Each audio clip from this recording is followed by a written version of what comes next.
Get ready to take a flamethrower to the official narrative and learn what the elites don't want you to know. You're listening to The Tom Woods Show.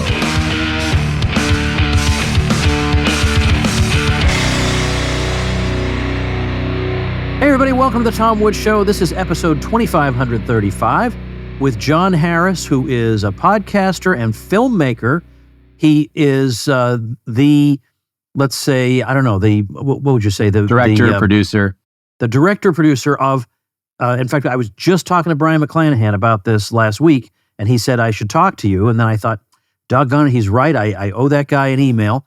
Your film, The 1607 Project, we're all too familiar with the 1619 Project, but the 1607 Project is very important. People should be viewing it. You can view it for free. I'll link to it at tomwoods.com/2535, as well as below this video. But Jon, welcome to the show. Thank you, Tom. I really appreciate it. Looking forward to talking. All right. So obviously, if there hadn't been a 1619 Project, you probably wouldn't have titled this film in this playful way. But what are you driving at by calling it the 1607 Project? Well, I'll tell you, this started in late 2020 when the 1776 Commission came out. If you remember that, the Trump administration was responding to the 1619 Project. And basically what they said was that the 1619 Project is wrong because it claims that America's never lived up to the promise of equality. But in fact, we had a civil rights movement, so we did. We have lived up to that. I'm obviously simplifying it. But when I saw their response, I thought, someone's got to give another option here. And there was a 1620 Project that some people were trying to put together. I just noticed a friend of mine actually put this together, but a few months ago, the 1916 Project, and it's like everyone's got a project. But I wanted to take the earlier date, 1607. That's the first permanent English colony in North America.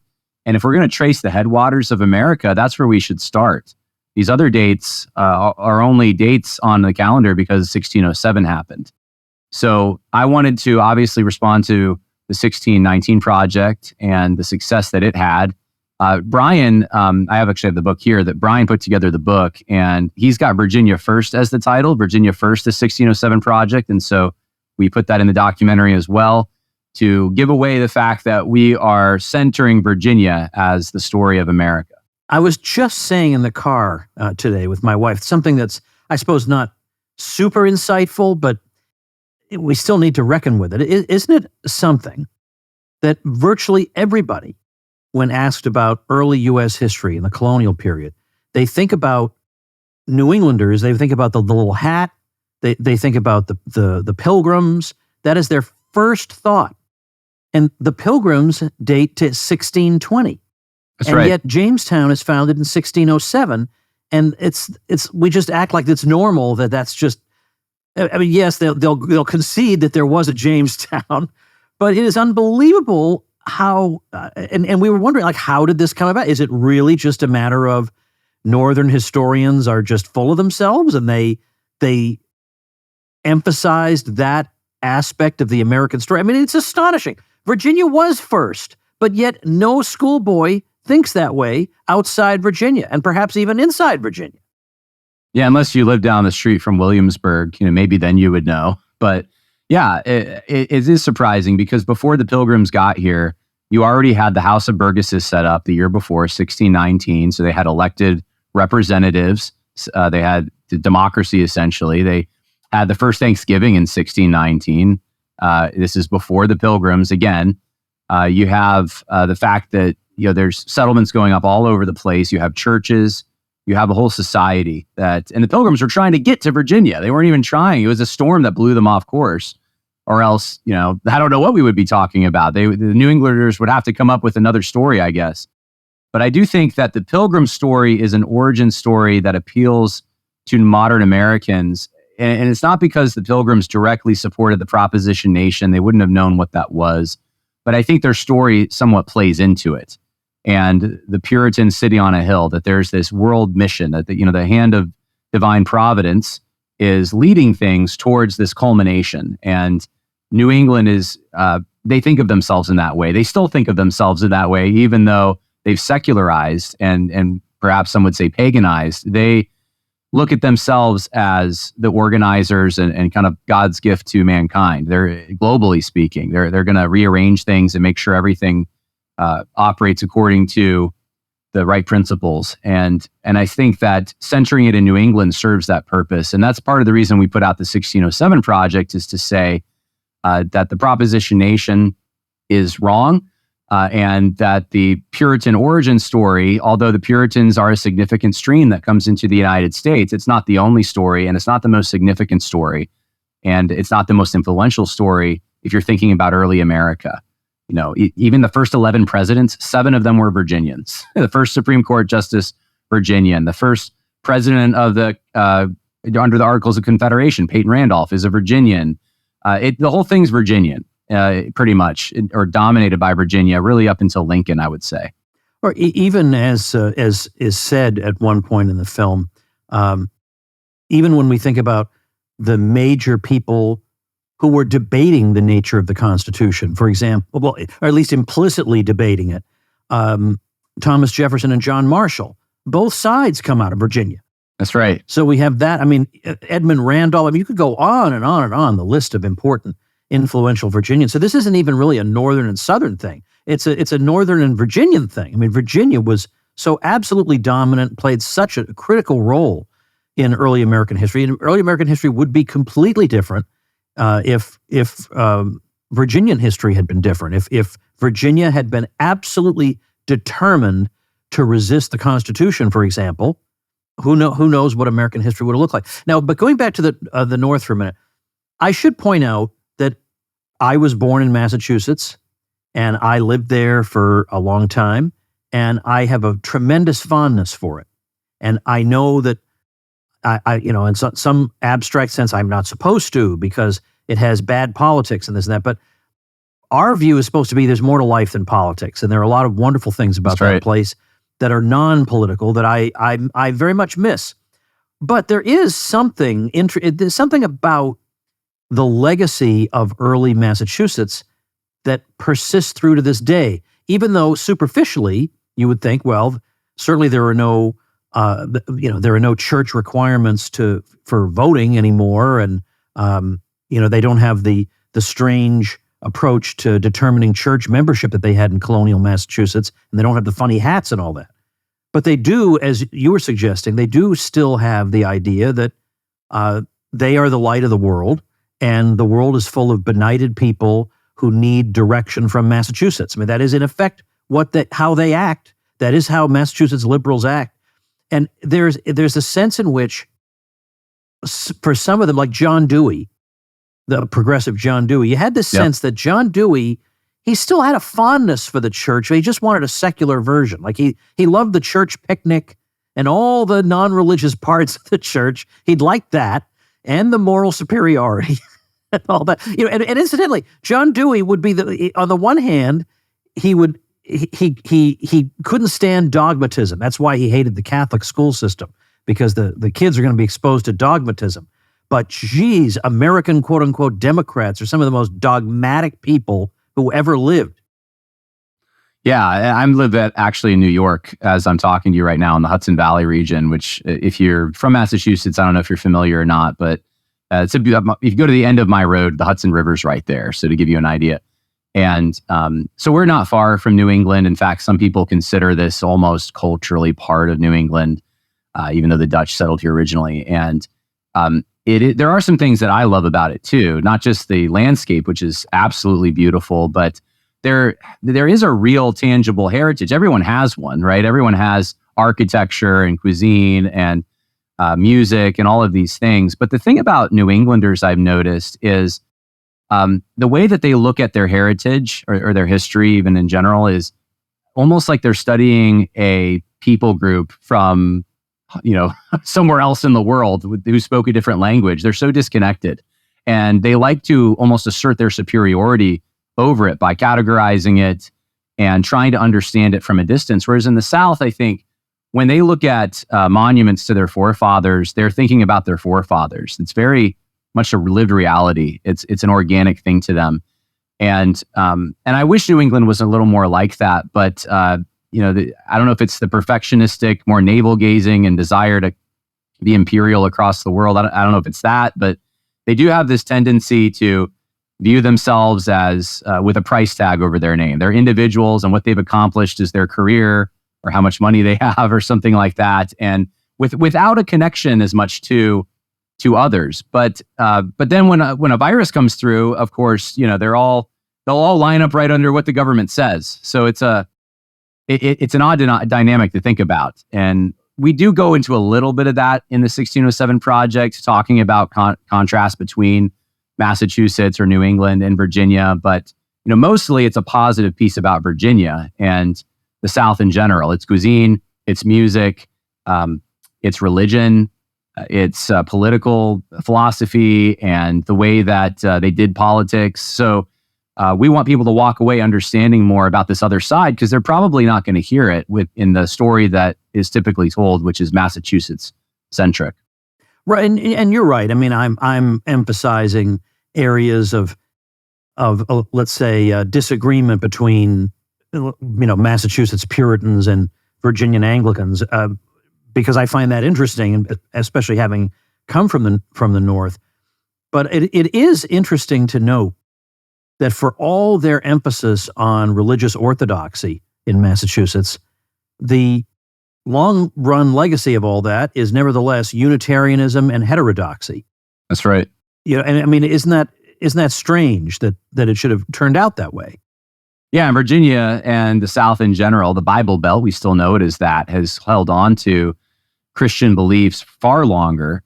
And it's a curious thing, and you wonder why that is. And I mean, everyone has their different views, but in the 1607 project, we do interview a pastor by the name of Zach Garris, who's written quite a bit on the history of the South, and he's actually from Michigan, so he's not from the South like you are.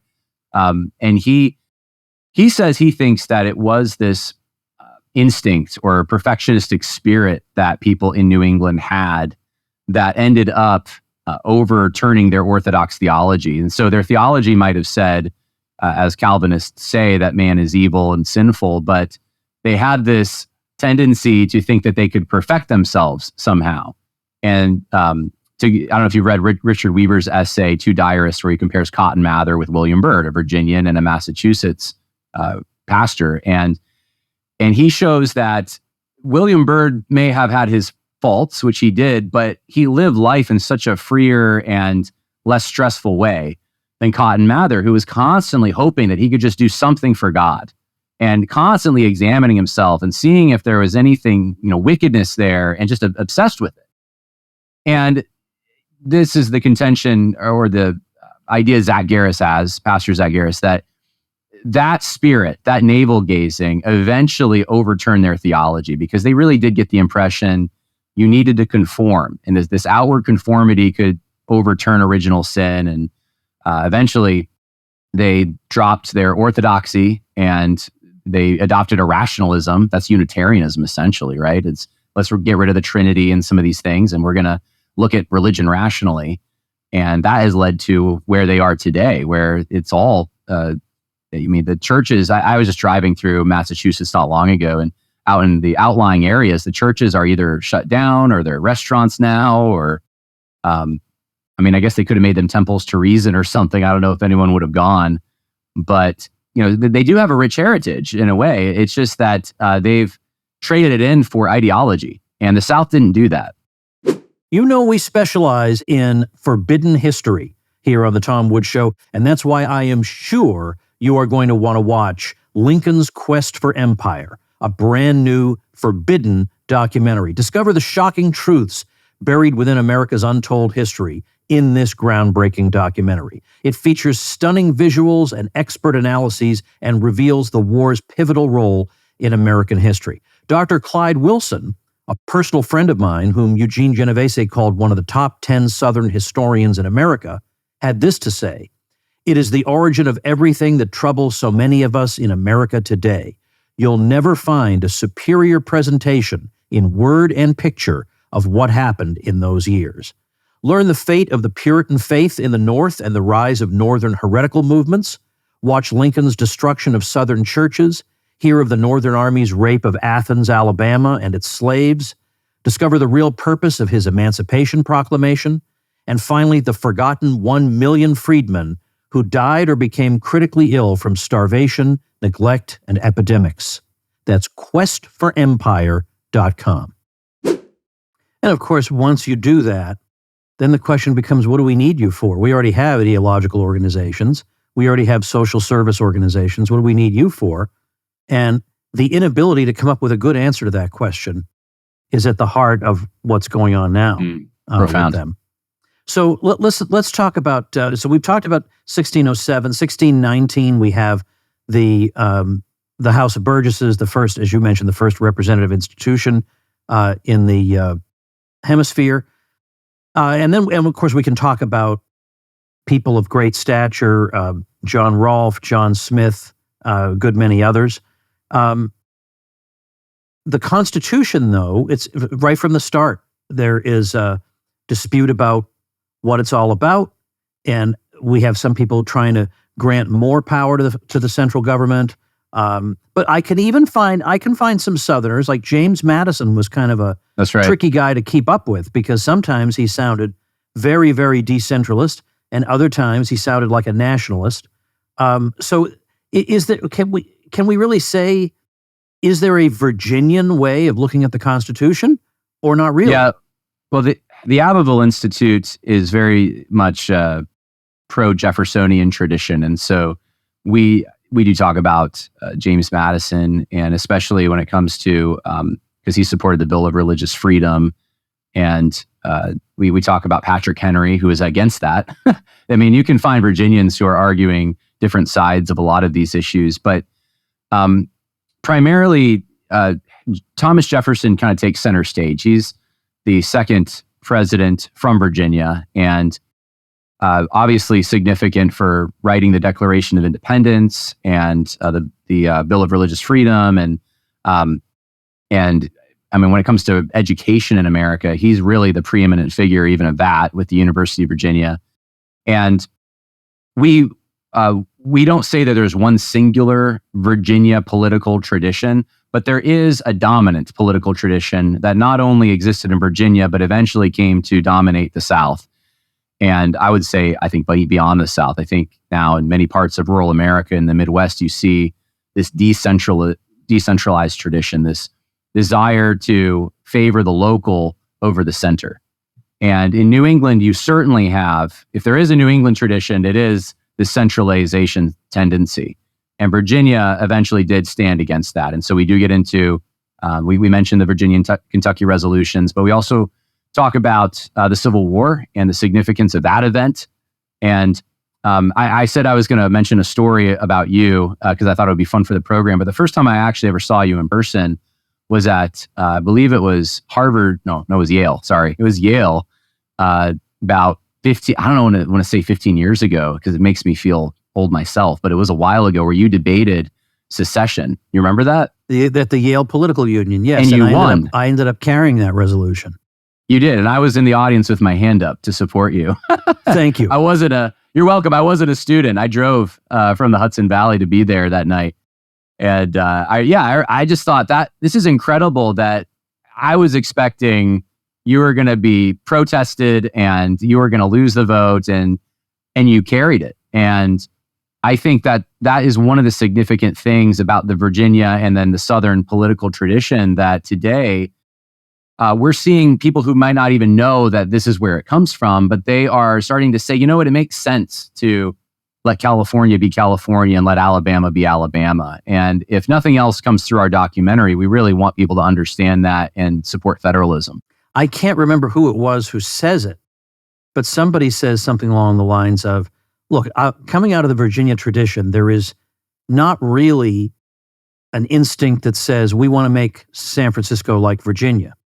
But there absolutely 100% is an instinct coming out of San Francisco that we want to make Virginia like San Francisco. We can't leave well enough alone because we need to spread our ideas to everybody to liberate them from the stupid opinions they hold.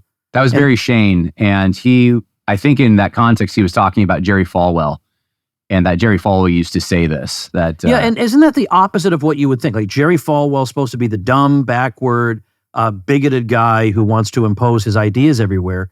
And it just goes to show, if you're getting your understanding of life from CNN or anything even remotely attached to it, you are almost certainly going to be understanding the exact opposite of what's really happening. Yeah. And I think, Jerry Falwell saying that and thinking along the lines of the religious right, Pat Robertson also being from Virginia, these guys, when they're reinterpreted today by CNN, they are looked upon as theocrats who want to force their opinions on everyone in the country so that they conform to some kind of a Christian law. When you actually examine what they said and what they were trying to do, it seems like they were trying to protect themselves, traditional communities, and both of them being from Virginia. I can't help but think maybe there's something in the water there. They were trying to protect Virginia from the forces emanating from these major urban areas over the media and pop culture. And I think time has shown them probably to be more right than wrong on some of these things. They were tapping into something. They could see where things were going. Yeah, no question about that. Let's go back, though, to something you said toward the beginning. You used the expression, the proposition nation. Now, I talked to Brian about this last week, but the proposition nation is a very, very widespread view that is held and defended certainly by everybody on the left and by 3/4 of what passes for the right. So I think it bears repeating. What is that idea and what's wrong with it? So the proposition nation is the notion that America is an idea, and we open up the 1607 Project documentary with a sequence that's about a minute and a half of all these celebrities and mostly politicians. I think we have every president for the last 40 years from Reagan on saying essentially that America is an idea. We have Paul Ryan saying it, and then of course culminating in the 1619 Project, and they say it. They say America is an idea. And what they mean by that, depending on who's saying it, is that America is either reducible to a notion of equality or freedom or liberty or some mix of these things. And it's very nebulous, and I think it serves a convenient purpose for politicians who want to tie this to their policies. So if you want to invade Iraq, then you say it's for the proposition of freedom, and we can build America over there, essentially. If you want to forward the LGBTQ agenda, you can say the same thing. If you want to protect, supposedly, your region from a virus, you can also frame it in terms of this is about equality and access to healthcare. And when you do that, it's powerful, because if you oppose the policy prescription, you're really not an American anymore. Because that's what they're saying, is that if America is about equality and this policy is about equality, and you don't like the policy, well, you must not really be an American. And so this has been weaponized. And unfortunately for our side, if you want to call it our side, the right more broadly, this has become, I think you're being generous when you say, or maybe underplaying it rather, when you say 3/4. I think it feels to me sometimes like it's everyone. It's like 90% of the right seems to agree with the proposition nation. Although there is a populist streak that seems to be kicking back against that, as J.D. Vance just said. It's not only an idea, it's also a people in his inauguration acceptance speech. But we get into that. We get into, we talk about the Puritans and so forth in this world mission, but then we talk about Lincoln and the Gettysburg Address, where we really see, I think, the first popular example of the proposition nation being used to forward certain ends. And then we jump to Harry Jaffa, who is a political theorist who worked under or studied under Leo Strauss. And he, I think, is probably more responsible than anyone else for getting this idea into right-leaning institutions and figures. People like Dinesh D'Souza, Larry Arnn, Claremont Institute, Michael Anton. And they start parroting this kind of thing, and you hear it come up every so often. And so we argue against it. We say it's ahistorical and it's also damaging. What do you want people to walk away from watching this thinking? Like, well, how do you want their outlook changed, let's say? Well, if they're someone I think our typical person who's maybe not already with us on some of these issues is a right-leaning, let's say, evangelical Christian. And they've just adopted whatever talk radio is telling them on politics and history, and maybe they went to public school. When they're watching it, I hope what they see is that many of the things that they were told aren't accurate. The country didn't start with the Pilgrims. It didn't start in 1776, or at least what led to the country. Our society started with Virginians in 1607, who made many contributions. And these contributions are real and tangible. And so the second thing I hope that they would notice is that the things that really confer identity, and you hit on this earlier, aren't just political positions or party affiliation. They're things like cuisine and music, and our military tradition, and our sense of honor and hierarchy, and the way we talk and greet each other and interact with each other. And all of these things are, I think, important for people to tap back into, to remember them, to, insofar as they can, practice the true and valuable and positive things from our past.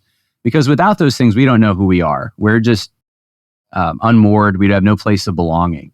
So that would be the second thing. I really want people to have a sense of identity that comes from, that they can draw from this. And maybe that sets them down other paths to explore figures that they were attracted to, maybe Robert Hunt or Robert E. Lee or Lewis and Clark, the first really major explorers who were Virginians who explored the West and the bravery they had. And then third, I would say, and this is for me, I'm an evangelical Christian. I believe that really, ultimately, there's no saving America without Christianity. Christianity was intrinsic to the founding of America. And so we do focus quite a bit on the early American religion, which is Christianity, and the impact that made and the importance of it. And so I hope people are curious about that, especially those on the right who might not have a Christian background, or maybe they're nominally Christian. They might be more serious about it. Folks, people throw the word intolerant around, but I'll tell you what I'm intolerant of. Fluff. Fluff in the books I read.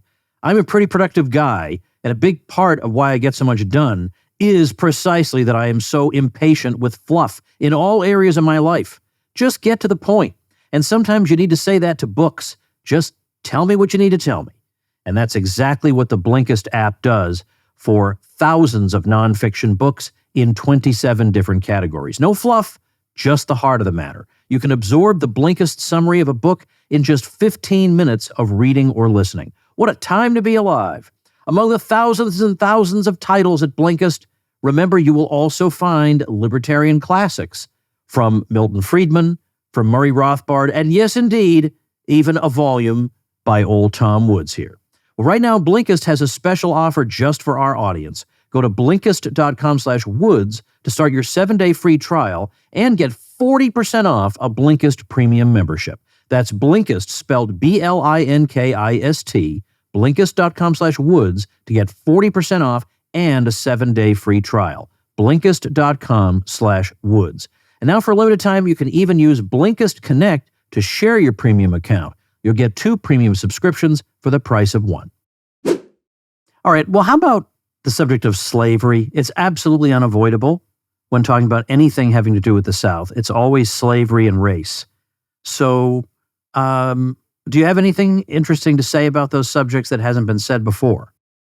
Well, I hope I don't have anything that hasn't been said before, because I hopefully we take the best of what has been said. So we do focus on some of the positive contributions of slaves in the 1607 Project. We talk about the Christianization of slaves who came from Africa. They weren't Christians over there, but they became Christians, many of them, when they came to the New World. We talk about contributions like barbecue, which we have a chef from the Culinary Institute who's been on Chopped, and he's won Iron Chef, and so he's very accomplished. But he talks about how in the early Southern America, or early South, barbecue essentially originated because the cuts of meat the masters didn't want to eat, the slaves would eat, but they were so tough. And so they figured out this way of making them more tender.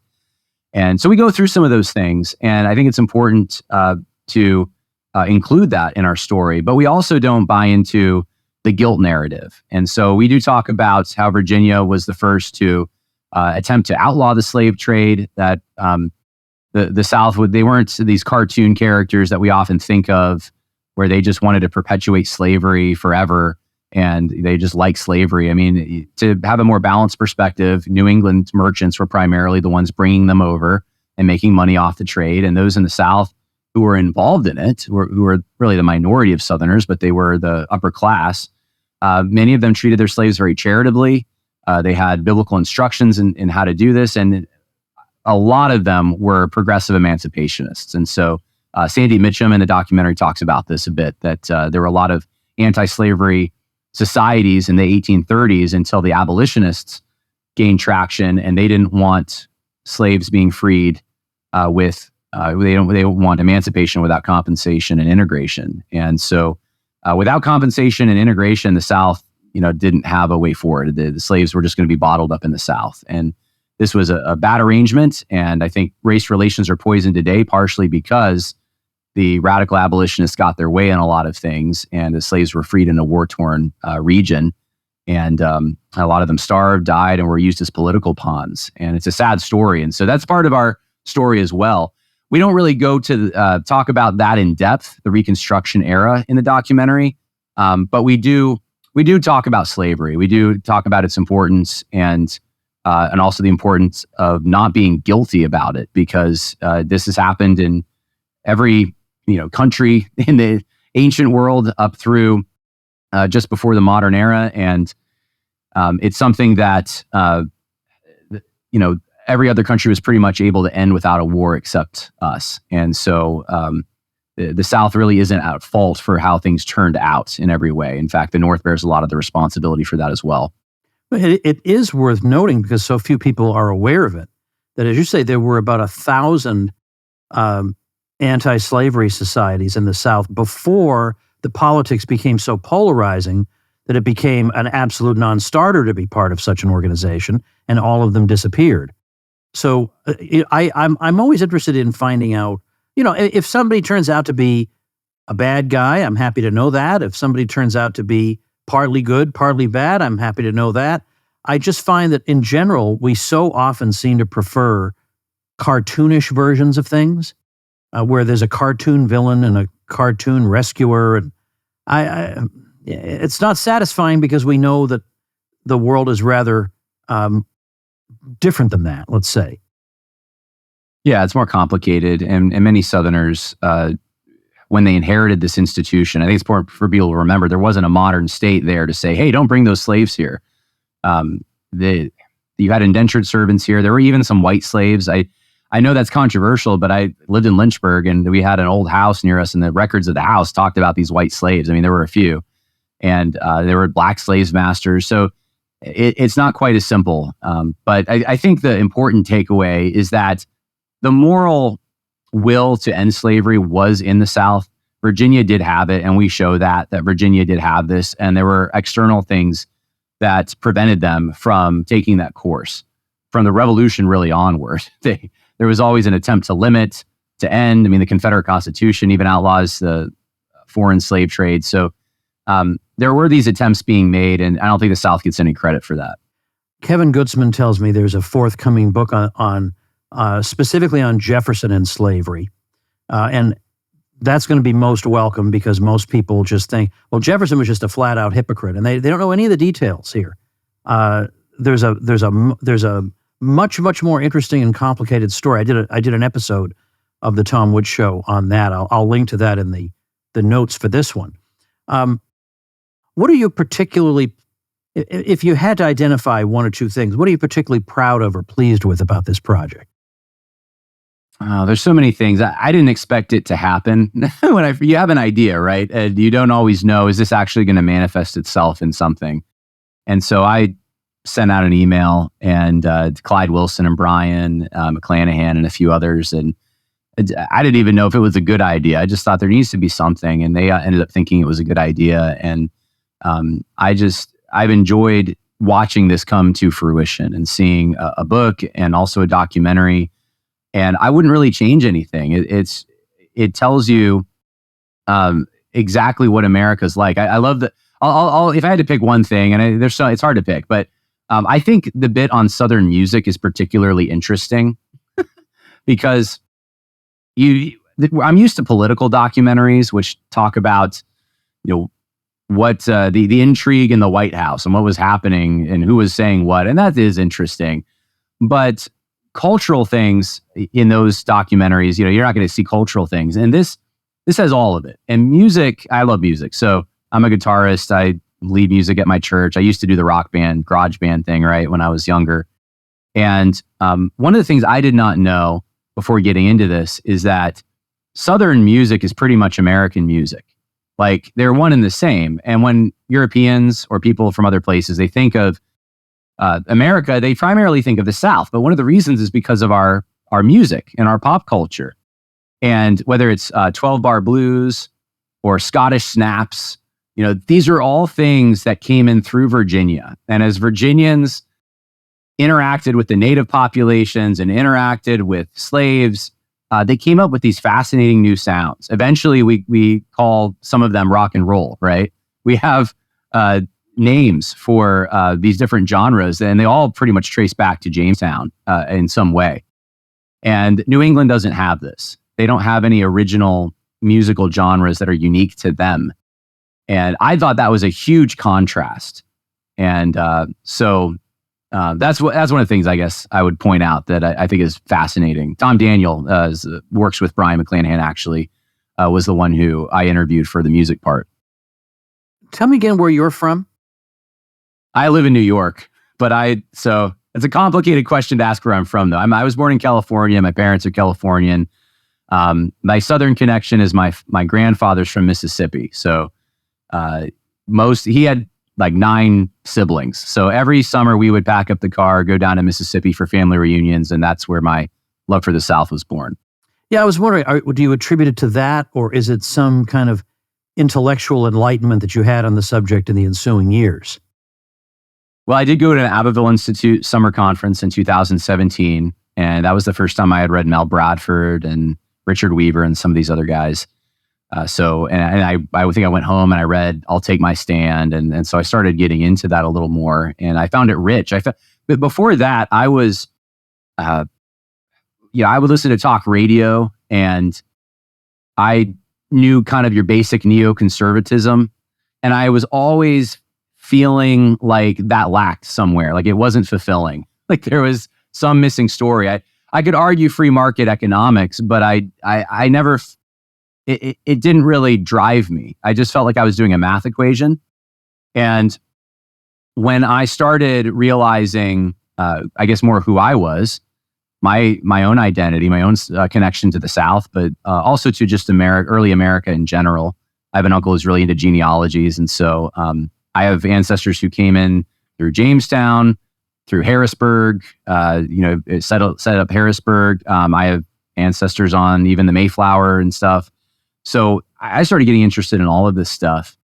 And the South has always intrigued me because for all its faults, and every people has their faults, I think that there is a friendliness and there's a neighborliness and just a sense of caring and belonging that just does not exist in the North. It's just much more cold in the North, figuratively and literally. And I remember growing up, my first jobs and everything. I'm working with guys who sometimes don't always have the most racially sensitive views, but they always thought the South was always worse. The South was horrible. It's just, even my own wife, I married a girl locally here. She thought because we moved to North Carolina and Virginia for school, and we lived there for 4 years, she thought it's just going to be a lot of racism when we go down there. And I knew that wasn't true. I just knew that was a lie from all my experience, that my own family had better relationships with their neighbors who were of a different skin color than I saw and witnessed in the North, where people hardly say hi to you. So that's a long answer. I know you probably weren't expecting all that, but I see some true and valuable things that I'm afraid we're losing. And I think the South has retained them for longer, and I want to reinforce those things. And that's part of the reason we did 1607 Project. I think there are reasons that the South is demonized, and that it's not entirely for the the reasons that we are officially given. So yes, of course, the reason that we are officially given is that it's a racist and intolerant place, and so on. And the thing is, I can find plenty of that in the North, plenty of it all through American history. I think there's a point in Amistad where in the court, it's a Connecticut courtroom, and there are black people sitting there listening to the proceedings.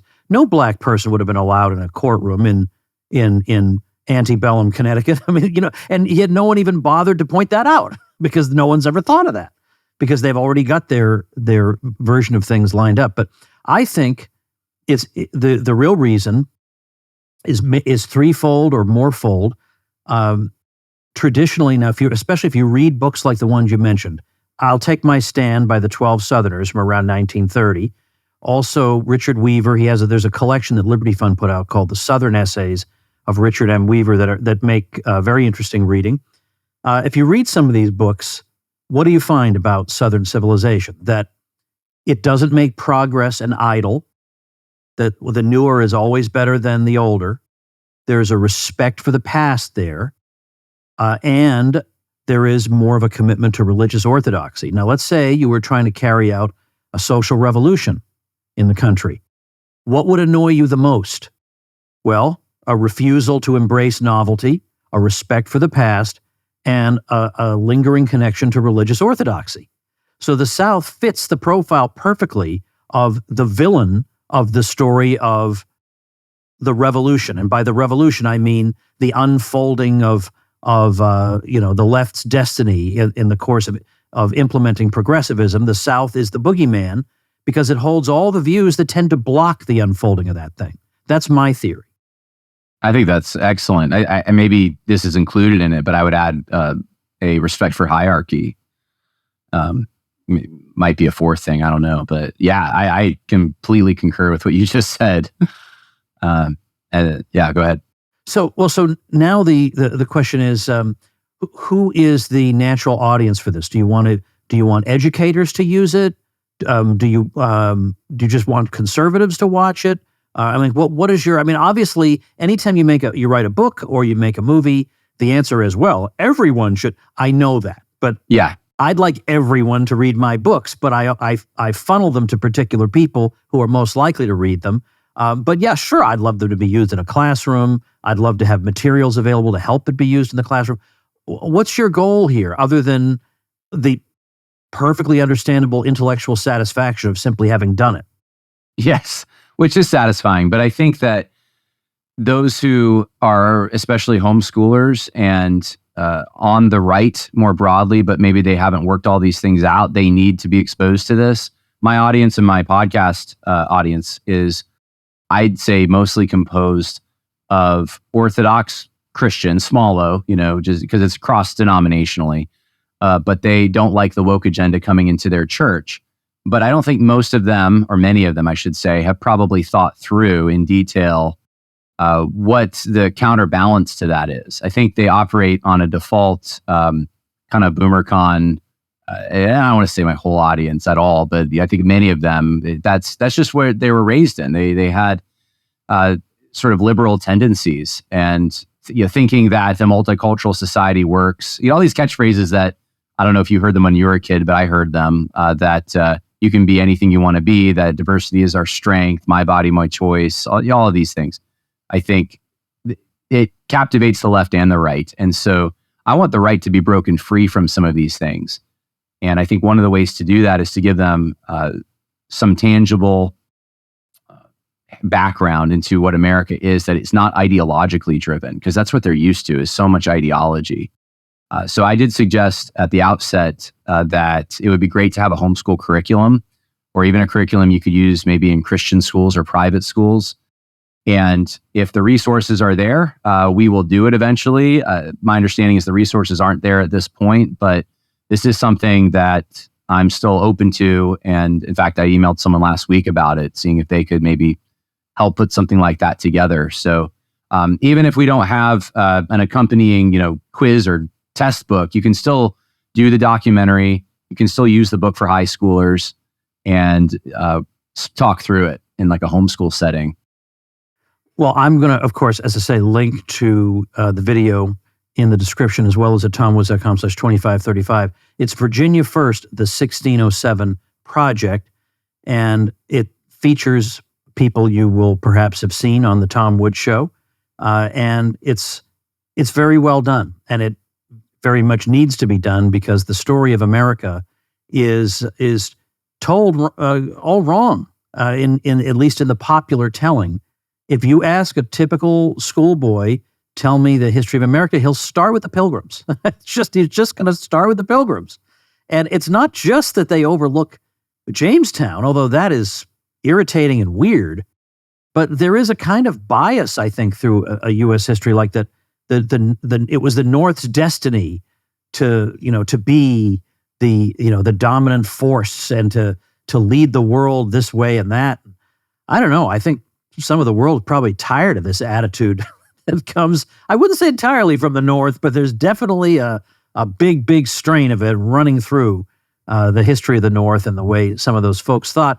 And I say that as a child of the North who loves it dearly. But all the same, Jon Harris, thanks so much for your time and for your work on this important project. Thank you, Tom. I appreciate it. And everybody, before we go, I want to remind you, I am taking to the water for the first time in 6 years with the Tom Woods Cruise. It will be the best time you can possibly imagine. If you missed the Contra cruises of the late teens and you thought, oh, well, they'll do another one of these and I'll be able to go then, and then you found out that there weren't any more, here's your chance. Head over to tomwoodscruise.com, and I'll see you, ladies and gentlemen, tomorrow. Make yourself and those you love less vulnerable to the regime, both mentally and physically. Get more forbidden information at tomsfreebooks.com and be sure to subscribe to the show wherever you listen. See you next time.